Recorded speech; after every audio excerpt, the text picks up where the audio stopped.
შინაგან საქმეთა სამინისტროს სასაზღვრო პოლიციას სამდღიანი ოფიციალური ვიზიტით ამერიკის შეერთებული შტატების საფრთხეების შემცირების სააგენტოს წარმომადგენლები ეწვივნენ. სტუმრებს შინაგან საქმეთა სამინისტროს სასაზღვრო პოლიციის უფროსმა გენერალ-მაიორმა ძურაბ გამეზარდაშვილმა ქალაქ ბათუმში სახმელეთო საზღვრის დაცვის დეპარტამენტის ნომერ 1 სამმართველოში უმასპინძლა. შეხვედრებზე სასაზღვრო პოლიციის წარმომადგენლებმა სტუმრებთან ერთად სამომავლო დახმარების მასშტაბები და კონკრეტული მიმართულებები განიხილეს. ექსპერტები საქართველოში 2 აპრილის ჩათვლით დარჩებიან. სტუმრად ჩამოვიდნენ ამერიკიდან ჩვენი პარტნიორები, ექსპრესის და დიტრას ოფისის ხელმძღვანელები. მოლაპარაკების შედეგად გადადდა ის, რომ დააფინანსებენ ერთი ახალი სასაზღვრო სექტორის მშენებლობას აჭარის რეგიონში, კერძოდ ქედის რაიონში.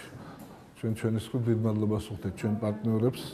სასაზღვრო პოლიციაში გასულ წელს ბევრი პროექტი დაფინანსდა, წელსაც ბევრი გაკეთდება, ასე რომ სასაზღვრო პოლიციაში აღმშენებლობის პროცესი გაგრძელდება.